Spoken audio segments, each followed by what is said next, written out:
بسم الله الرحمن الرحيم الحمد لله رب العالمين وصلى الله وسلم على نبينا محمد وآله وصحبه أجمعين أما بعد അള്ളാഹുവിൻ്റെ അനുഗ്രഹത്താൽ റമദാനിലെ രണ്ടാമത്തെ രാത്രിക്ക് നമ്മളെല്ലാവരും സാക്ഷികളാവുകയാണ്. ഇന്ന് ഒരു സവിശേഷത കൂടിയുണ്ട്. ജുമുഅയുടെ രാത്രിക്കാണ് നമ്മൾ ഇന്ന് സന്നിഹിതരായിട്ടുള്ളത്.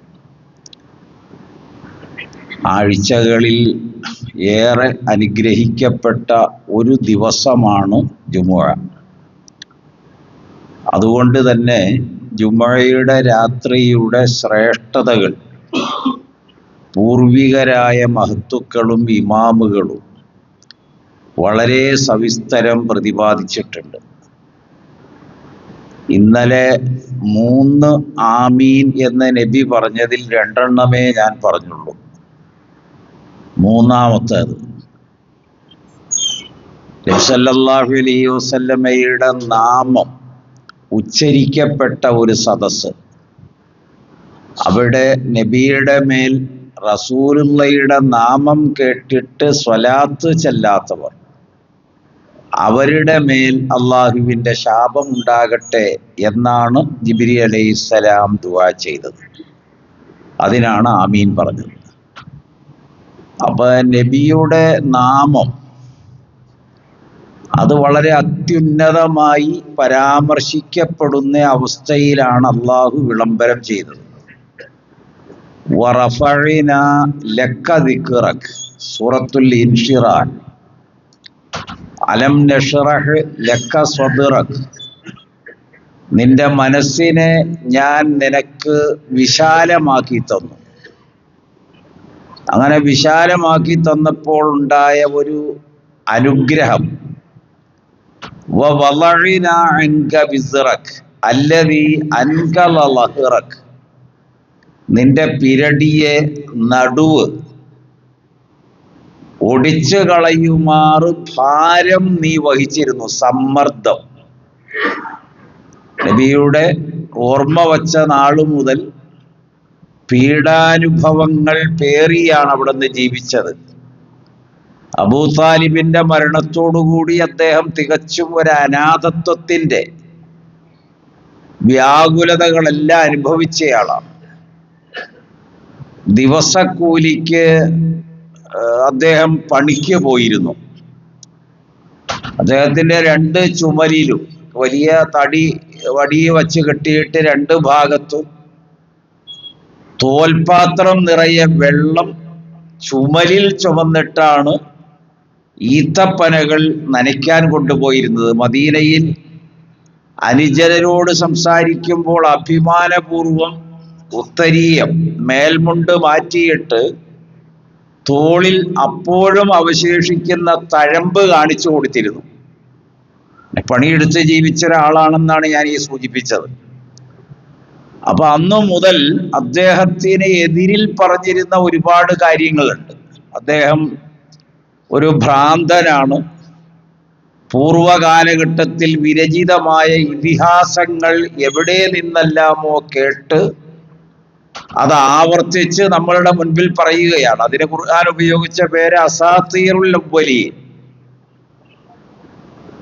അത് സൂറത്തുൽ ഫുർഖാനിൽ അദ്ദേഹത്തിന്റെ മേലുള്ള ഒരു വലിയ ആക്ഷേപമായി മക്കാ നിവാസികളും യഹൂദ മറ്റ് വേദഗ്രന്ഥത്തിന്റെ ആളുകളും എല്ലാം ഉദ്ധരിച്ചത് ഖുർആൻ എടുത്തു പറയുന്നു. അപ്പൊ ഞാൻ പറഞ്ഞു വന്നത്, അത്രയധികം വിഷമം സഹിച്ചാണ് അനുചരരുടെ പ്രയാസത്തിന്റെ മുൻപിൽ നിസ്സഹായനായി തീർന്നിട്ടാണ്. അതിൻ്റെ ആ മനസ്സനുഭവിക്കുന്ന ദുരിതം നിങ്ങളൊന്ന് ആലോചിച്ച് നോക്കുക. അനുചരർ ഏറെ ക്രൂരമായി ആക്രമിക്കപ്പെടുന്നത് കണ്ടിട്ടും ഒന്നും ചെയ്യാൻ കഴിയാതെ നിസ്സഹായാവസ്ഥയിലായിരുന്ന നബിയെയാണ് സൂറത്തുൽ ഇൻഷിറാഹില് അള്ളാഹു ഉയർത്തിയത്. അത് എത്രത്തോളം ഉയർത്തിയെന്ന് ചോദിച്ചാൽ, വറഫഅനാ ലക ദിക്റക്, നിന്റെ സ്മരണയെ നാം ഉയർത്തിയിരിക്കുന്നു, നിന്നെ നാം ഉയർത്തിയിരിക്കുന്നു എന്ന്. 3 വാക്കുകളുള്ള ഒരു സൂറത്താണ് ഇന്നാ അഅ്തൈനാക്കൽ കൗസർ. പക്ഷെ അതിന്റെ അർത്ഥം വളരെ വലുതാണ്. ഇമാം ഷൗക്കാനി അലൈഹി റഹ്മ ഷറഹ് സുദൂർ എന്ന പേരിൽ ഒരു ഗ്രന്ഥം രചിച്ചിരുന്നു. അത് ഈ ഒരു ചെറിയ സൂറത്തിന്റെ അർത്ഥ വിശകലനമാണ്. നിനക്ക് നാം ധാരാളം നൽകി, ഇന്നാ അഅ്തൈനാക്കൽ കൗസർ, അല്ലെങ്കിൽ ഹൗളുൽ കൗസർ, 1.25 ലക്ഷം അംബിയാ മുർസലുകളിൽ നിന്ന് നിനക്ക് മാത്രമായി നാം നൽകിയ ഒരു വലിയ അനുഗ്രഹമാകുന്നു ഹൗളുൽ കൗസർ എന്നായിരിക്കും അതിന്റെ അർത്ഥം. ഇത് രണ്ടും ഇമാം ബൈലാവി അടക്കമുള്ള, തബരി അടക്കമുള്ള, ഇബ്നു കസീർ അടക്കമുള്ള ഒട്ടുമിക്ക തഫ്സീറുകളും ഈ അഭിപ്രായങ്ങളൊക്കെ ഉദ്ധരിച്ചിട്ടുണ്ട്. ഇന്നാ അഅ്തൈനാക അൽ കൗസർ ഫസ്വല്ലി ലിറബ്ബിക വൻഹർ. അതുകൊണ്ട് നീ നിന്റെ റബ്ബിന് നമസ്കരിക്കണം, അവന്റെ പ്രീതിക്ക് വേണ്ടി, പൊരുത്തത്തിന് വേണ്ടി, തൃപ്തിക്ക് വേണ്ടി, അള്ളാഹുവിന്റെ അനുഗ്രഹം ലഭിക്കാൻ, പ്രതിഫലം ലഭിക്കാൻ വേണ്ടി നമസ്കരിക്കണം. വൻഹർ, ബലിയർക്കുകയും ചെയ്യണം. അതാണ് അതിൻ്റെ ഒരു അർത്ഥം. ഷറഹ് സുദൂറിൽ അതിന് നമസ്കാരത്തോട് ചേർത്ത പദം പറഞ്ഞതുകൊണ്ട് അതിന്റെ അർത്ഥം നെഞ്ചിൽ കൈവയ്ക്കണമെന്നാണ്. വാഇൽ ഇബ്നു ഹുജർ റളിയല്ലാഹു അൻഹു വഴി ഇമാം ബുഖാരി ഉദ്ധരിക്കുന്ന ഒരു ഹദീസേ ഉള്ളൂ ആ വിഷയത്തിൽ. അതിൽ അള്ളാഹുവിന്റെ റസൂൽ പറഞ്ഞത്, 2 കൈയും ഇഹ്റാമിന്റെ തക്ബീറിന് വേണ്ടി ഉയർത്തിയാൽ വലത് കൈ ഇടത് കൈയുടെ കുഴയിൽ പിടിക്കുകയും സുമ്മ ലഅഹുമ, എന്നിട്ടത് രണ്ടും വയ്ക്കണം, ഇലാ സ്വദിരിഹി, അവന്റെ നെഞ്ചിന്റെ മേൽ. എന്താണ് അങ്ങനെ പറയാൻ കാരണം എന്നതിന് 5 ലത്വായിഫുകൾ, അതാണ് ആ വാക്ക്, അതാണ് പഠിക്കേണ്ടത്. 5 കാരണങ്ങൾ ഇബ്നു ഹജർ, ഹാഫിദ് ഇബ്നു ഹജർ അലൈഹി റഹ്മ ഫതഹുൽ ബാരിയിൽ ഈ ഹദീസിന്റെ താഴെ വിവരിച്ചിട്ടുണ്ട്. അത് അവന്റെ ഈമാനിന്റെ ഉറവിടം, തഖ്വയുടെ ഉറവിടം, എല്ലാ ചിന്തകളുടെയും വിചാരങ്ങളുടെ വികാരങ്ങളുടെ എല്ലാത്തിൻ്റെയും ഉറവിടം ഖൽബായതുകൊണ്ടാണ്. നിയ്യത്തിന്റെ ഉറവിടവും അത് തന്നെയാണ്. അതുകൊണ്ടാണ് കൈ അവിടെ വച്ചിട്ട് അള്ളാഹുവോട് പറയാൻ പറഞ്ഞത്. നമ്മുടെ വിഷയം അതല്ല, വേറൊന്ന് പറയാനാണ് വന്നത്. അപ്പൊ ഞാൻ സൂചിപ്പിച്ചത്, നബിയുടെ നാമം കേൾക്കുമ്പോൾ അതിനും മാത്രം അനുഭവിച്ച് ചവിട്ടിത്താഴ്ത്തപ്പെട്ട, അവഗണിക്കപ്പെട്ട, നാട് കടത്തപ്പെട്ടു, ബഹിഷ്കരണം നൽകി, സിഹിർ ബാധിച്ച, കൂടോത്രം ബാധിച്ചിട്ട്, നമ്മൾ പറയുമല്ലോ കൈവശമാണത്, ഇപ്പൊ ഒരു സ്ഥിരതയില്ല, ഇതൊക്കെ നാടൻ പ്രയോഗങ്ങളാണ്. പിന്നെ ആ കുടുംബം മുഴുവനും, ഇപ്പൊ മറിയമിനോട് ഖുർആനിൽ ചോദിച്ച യഹൂദരായ ആളുകളുടെ, അക്കാലഘട്ടത്തിൽ ജീവിച്ച അഹ്ലുൽ കിതാബുകാരുടെ ഒരു ചോദ്യമുണ്ട്. ആ ചോദ്യം തന്നെ ആയിഷ ബീവിയോട് ചോദിച്ചത്. ഖാലു യാ മറിയമു, അല്ലയോ മറിയമേ, അവർ ചോദിച്ച ചോദ്യമാണ്, നീ എന്താണ് ഇങ്ങനെ ആയി പോയത്? മാ കാന അബൂകി ഇംറഅ സൗഇൻ വമാ കാനത് ഉമ്മുകി ബഗിയ. ഇന്നലെ കേട്ട ആയത്താണ്. നിന്റെ പിതാവും നിന്റെ മാതാവും അങ്ങനെയൊന്നുമല്ല, നല്ല മനുഷ്യരായിരുന്നു. ആ കുടുംബത്തെ ഒന്നടങ്കം ആക്ഷേപിച്ചു. സെയ്ദിന്റെ ഭാര്യ സൈനബ് റളിയല്ലാഹു അൻഹയോടുള്ള ഒരു സമീപനം ഉണ്ടായത്, ഒരു വികാരം നിയന്ത്രിക്കാൻ കഴിയാതെ നബിക്ക് അത്യാഗ്രഹം തോന്നി, അതുകൊണ്ടാണ് സൈനബിനെ വിവാഹം ചെയ്തത് എന്ന ആക്ഷേപം പോലും പറഞ്ഞു വരുത്തിയ ആളുകൾ. അതൊക്കെ നിങ്ങൾക്ക് വായിച്ചാൽ മനസ്സിലാവും. ഹദീസിന്റെ കിതാബുകൾ, റമളാനല്ലേ, കുറെയൊക്കെ ഒന്ന് വായിച്ചു നോക്കുക.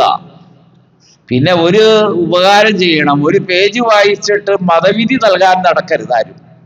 ഇപ്പൊ സാധാരണക്കാരുടെ ജോലി എന്താണെന്ന് വെച്ചാൽ അവരാണ് പണ്ഡിതന്മാർക്കെതിരിൽ പോലും വർത്തമാനം പറയുന്നത്. അതൊക്കെ ഞാൻ സാന്ദർഭികമായി പറഞ്ഞു എന്ന് മാത്രമേ ഉള്ളൂ. അപ്പൊ അത്രയധികം പറഞ്ഞു. എന്നിട്ട് ഖുർആൻ പറഞ്ഞൊരു വാക്കുണ്ട് നബിയെ കുറിച്ച്. നബിയുടെ പേര് കേൾക്കുമ്പോ എന്തിയെ സ്വല്ലല്ലാഹു അലൈഹി വസല്ലം എന്ന് പറയുന്നത് എന്ന് ചോദിച്ചാൽ ഒരു ഔദാര്യത്തിന്റെ വാക്കല്ല, നിർബന്ധമാണത്. അത് കേവലം ഒരു ചെറിയ കാര്യമല്ല. വലഖദ് നഅലമു അന്നക യളീഖു സദറക ബിമാ യഖൂലൂൻ.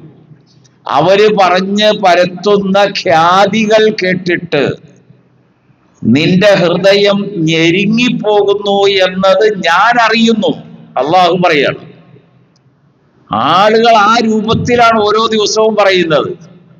നിന്റെ ഹൃദയമാണ് വരിഞ്ഞു മുറുകുന്നത്. അത് നാം കാണുന്നു, നാം അറിയുന്നു, മനസ്സിലാക്കുന്നു. അതുകൊണ്ട് എന്ത് ചെയ്യണം? ഫസബ്ബിഹ്, നീ തസ്ബീഹ് ചൊല്ലണം. ബിഹംദി റബ്ബിക, നിന്റെ റബ്ബിന് അൽഹംദുലില്ലാഹ് എന്ന് നീ പറയണം. വകുൻ മിനസ് സാജിദീൻ, നീ സുജൂദിലായിരിക്കണം. ഇപ്പൊ നമ്മൾ ചെയ്യുന്നത് അതാണ്. ഖുർആനിൽ സൂറത്ത് ഖാഫിലെ ഒരായത്തുണ്ട്.